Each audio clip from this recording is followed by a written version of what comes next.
हरियाणा में नई सरकार ने कमान संभाल ली है और अब वो 10 साल का हिसाब ले रही है।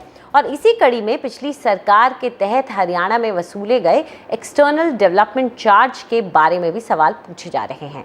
अगर महज गुड़गांव की ही मिसाल लें तो इस अकेले इलाके से हजारों करोड़ का ईडीसी वसूला गया है, लेकिन वहां के हालात जस के तस हैं। चलिए एक नजर डालते हैं इस ईडीसी के खेल पर।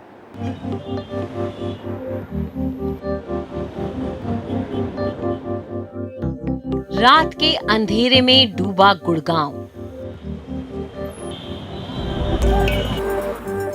स्ट्रीट लाइट्स हैं कहां?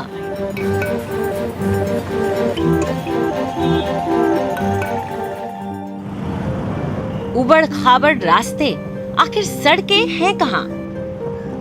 गुड़गांव शहर को देखें तो लगता है कि शहर का ठप्पा तो लग गया, लेकिन गांव वाले हालात अब भी बरकरार हैं। गुड़गांव में रहने वालों के लिए बिजली, पानी, सड़क, सीवर जैसी बुनियादी सुविधाएं अब भी पहुंच के बाहर हैं।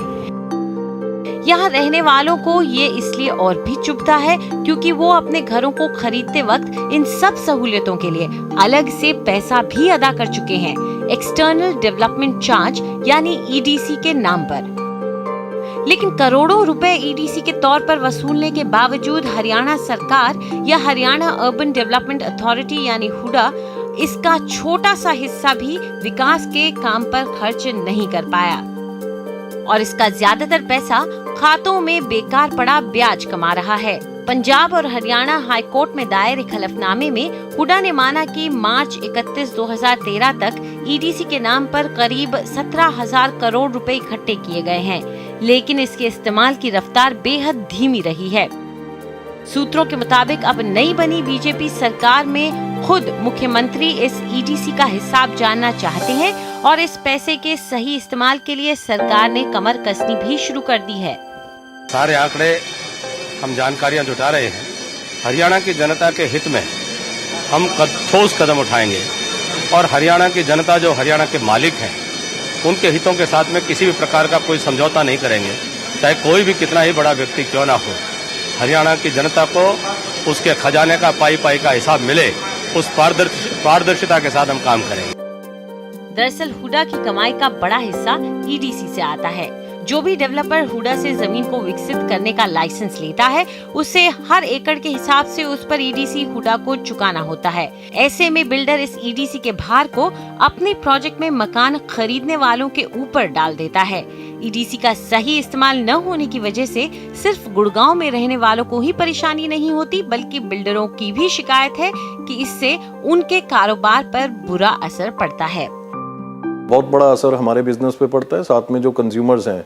देखिए, कंज्यूमर दो तरीके से पे करता है, एक वो डेवलपर को पे करता है, साथ में एक ईडीसी चार्ज भी पे करता है जो गवर्नमेंट को बैक टू बैक पे किया जाता है। तो उसमें जब डेवलपर ने डिलीवर कर दिया है, अपना मकान रेडी हो गए हैं, बट अगर वहाँ पे आप सड़कें नहीं दोगे और बिजली नहीं देंगे तो कंज्यूमर की पूरी लाइफस्टाइल इफेक्ट होती है उससे। तो सरकार को भी बहुत ज़रूरी है कि वो भी ओनरशिप ले। हम चाहते हैं कि ये ईडीसी आईडीसी जो कलेक्शन किया है, जो ऑलरेडी समवॉट शुरुआत हुआ, उसको कंटिन्यू करें। उसमें 8 लेन हाईवेज, रैपिड मेट्रो जो क्वाजी गवर्नमेंट है उसको भी शुरू करें। वेस्ट डिस्पोजेबल के ऊपर जो काम करना चाहिए वो शुरुआत हो जाए। Electricity, water treatment, all this things, ये सब चीज़ के ऊपर ध्यान दें और ये उम्मीद है वो करेंगे भी। गुड़गांव वासियों को पूरा हक है कि वो अपने लिए ईडीसी के तहत मिलने वाली सुविधाओं की मांग करें। आखिर सरकार को कोई हक नहीं बनता कि वो जिस सहूलियत के नाम पर पैसे बटोरे, सालों तक लोग उसके लिए तरसते रहें। चंडीगढ़ से आनंद कुमार पटेल और गुड़गांव से अंजलि इस्टवाल, एनडीटीवी के लिए। तो इस पूरे मुद्दे पर चर्चा करने के लिए हमारे साथ मौजूद हैं रोहित राज मोदी, जो कि डायरेक्टर हैं आशियाना होम्स प्राइवेट लिमिटेड के और ऑफिशिएटिंग प्रेसिडेंट हैं क्रेडाई एनसीआर के। साथ ही हमारे साथ हैं रिटायर्ड कर्नल सर्वदमन सिंह ओबरॉय, जो कि प्रिंसिपल सेक्रेटरी हैं federation of apartment owners association के। तो चलिए शुरुआत रोहित आपसे करते हैं कि मामला सिर्फ गुड़गांव का नहीं है, फरीदाबाद से भी कलेक्ट होता है और कई इलाके हैं जहां से ईडीसी जाता होगा और करोड़ों की राशि कही जा रही है। तो आपसे ये जानना चाहेंगे, क्या सरकार को आप जब ये राशि थमा देते हैं, आपको लगता है कि सरकार ने जिस रेट पे आप लोगों ने जिस तेज़ी से आप लोगों ने दिया है, उसी तेज़ी से उसका खर्च करके वो सहूलियतें आपके कंज्यूमर्स को भी दी हैं? कि इसमें पहला सवाल ये आता है कि जो ईडीसी की दरें हैं वो काफ़ी ऊंची हैं और साल दर साल ये ऑटोमेटिकली हर जनवरी में बढ़ जाती हैं और ये जो ईडीसी है ये अल्टीमेटली कंज्यूमर पे पास ऑन होता है। सरकार अपनी तरफ से खर्च कर रही है, डेवलपमेंट की तरफ में कर रही है, लेकिन यस जो पेस ऑफ डेवलपमेंट है उसमें अगर और बढ़ोतरी की, इजाफे की बहुत ज़रूरत है और वो होने से ओवरऑल पूरे मार्केट का, सोसाइटी का, सबका फ़ायदा होता है। जी बिल्कुल। कर्नल साहब, आप क्या मानते हैं? क्योंकि अगर हम हुडा की बात करें तो कोई पारदर्शिता हमें नज़र नहीं आती है। ये हज़ारों करोड़ रुपए जो पड़े हैं उनका क्या हो रहा है ये किसी को पता नहीं है। तो आप लोग वहाँ रहते हैं, आप लोगों ने कोशिश की होगी जानने की, आपको किस तरह के सवालों के जब आप उठाते हैं तो किस तरह के जवाब मिलते हैं? एक तो है जो पैसा कलेक्ट किया अकाउंट के हिसाब से, तो ये पैसा तो अकाउंट है। इसके अलावा पैसा जो लिया गया डेवलपर ने, उसका अकाउंट आगे अथॉरिटी को सबमिट नहीं किया 20 साल से। जब 20 साल से अकाउंट ही नहीं सबमिट किया और सेक्शन 6 डेवलपमेंट रेगुलेशन एक्ट के ख़िलाफ़ है ये, अथॉरिटी ने भी कोई एक्शन नहीं लिया कि इनसे सबमिट कराया जाए अकाउंट। उसके बाद ये अकाउंट के ऊपर इनको छूट दे देते हैं, कॉन्डोनेशन ऑफ डिले दे देते हैं और कॉन्डोनेशन ऑफ डिले के नाम इनको पूरा ही कॉन्डोनेशन क्या दे देते हैं कि अकाउंट सबमिट ही ना करिए जी आप। चलिए, वो मैं आपका मुद्दा समझ रही हूँ कि आप कह रहे हैं कि बिल्डर्स की ही तरफ से देरी से दिया गया वहाँ पर, लेकिन आज जिस मुद्दे को हम उठाने की कोशिश करें कि सरकार के पास जो पड़ा हुआ है करीब 15 से 17 हज़ार करोड़ रुपए, उसका अगर हम लेखा जोखा मांगना चाहें तो मैं आपसे एक रेजिडेंट के हिसाब से पूछना चाहती हूँ कि आपको लगता है कि 15-17 हज़ार करोड़ रुपए का काम आप लोगों ने देखा है जहाँ आप रहते हैं वहाँ पर? देखिए, इसका ऐसे है कि इसका अकाउंट तो खाते में है, इसमें दो राय नहीं है कि अकाउंट सबमिट है। हाँ जी। लेकिन गवर्नमेंट का तरीका स्लो है। जो खर्चना पैसा वो सोच समझ के सैंक्शन लेके करना होता है। इसलिए आप बिजनेस तो है नहीं गवर्नमेंट कि आज पैसा मिला और कल खर्च दे। इसलिए ये एक्सपेक्ट करना कि गुड़गांव की जो स्थिति है, fastest growing city in the world, कोई भी सिटी जो इतना फास्ट ग्रो करेगी वो अपना इस स्पीड से इंफ्रास्ट्रक्चर ला नहीं सकती है और ये यहाँ पे दिख रहा है। लेकिन यस, जो पैसा खर्चा जाए वो सोच समझ के और प्रॉपर्ली खर्चा जाए तो 3-4-5 साल में स्थिति काफ़ी सुधार में आ सकती है। अब खैर 30 साल से करीब गुड़गांव में ईडीसी बटोरा जा रहा है, तो काफ़ी वक्त था सरकार के पास ये खर्च करने के लिए। वो अलग बात है कि सरकार, जैसा कह रहे हैं कि सरकार का काम करने का जो स्पेस होता है वो शायद उसका अपना ही होता है, उस पर कोई सवाल उठाता भी है तो बड़ा मुश्किल हो जाता है। यहाँ रोहित, आपसे जानना चाहेंगे कि एज अ डेवलपर आप लोगों के बिज़नेस पे कितना असर पड़ जाता है अगर उन इलाकों में, क्योंकि आप लोगों को लाइसेंस मिल चुके हैं, आप लोगों ने अपने प्रोजेक्ट बनाने शुरू कर दिए हैं, लेकिन अगर सड़क ही नहीं मिल रही है, वहाँ पे दूसरी सहूलतें ही नहीं मिल रही हैं, तो फिर किस तरह से लोग वहाँ पे खरीदेंगे मकान? अंजलि, मैं यहाँ पे 2 पॉइंट कहना चाहूँगा। पहली बात एकदम सही है कि अगर ईडीसी का पैसा तरीके से और समय पर एक्सपेंस नहीं होता है और अगर सड़कें और सुविधाएं नहीं आती हैं तो उसका बहुत बहुत नेगेटिव इफेक्ट पड़ता है हमारी बिजनेस के ऊपर में, क्योंकि हमारा बिजनेस अल्टीमेटली मकान बनाना है और मकान में रहने वालों को जो ये अर्बन इंफ्रास्ट्रक्चर की सुविधा है, सड़क, drainage, sewage, electricity, water supply, ये उनको मिनिमम उनकी रिक्वायरमेंट है। ये किसी भी फैमिली के लिए, किसी भी इंसान को ढंग से रहने के लिए मिनिमम उसकी रिक्वायरमेंट है। तो अगर ये सुविधाएं समय पर आती हैं तो उसका भी फायदा उस पूरे सेक्टर को मिलता है और अगर नहीं आती है तो उसका काफ़ी ज़्यादा खामियाजा भी भुगतना पड़ता है। मैं इसके साथ में एक बात और कहना चाहूँगा यहाँ पे कि जो सरकार, जो हम ये बात करें ना कि स्पेंड करने की स्पीड बहुत स्लो है, इसका बहुत बड़ा linkage acquisition of land for road से है। ईडीसी के अंदर में रोड की डेवलपमेंट बिजली की सप्लाई, पानी की सप्लाई, ड्रेन की सुविधा और सीवर लाइन की सुविधा, ये इसमें इंक्लूडेड है। लेकिन अगर आप देखें तो ड्रेन, सीवर, बिजली, पानी, ये सब चलते हैं सड़क के किनारे किनारे, और जब तक कि सड़क बनाने के लिए उसकी जमीन की एक्विजिशन की प्रोसेस को पूरा ना किया जाए, तब तक ना तो सड़क आएगी जगह पे, और सड़क नहीं आएगी तो ये सुविधाएं बन नहीं सकती। और जब से ये नया लैंड एक्विजिशन बिल लागू हुआ है, तब से सड़क के लिए जमीन एक्वायर करना अपने आप में एक और बहुत ही बड़ी मुहिम बन गई है।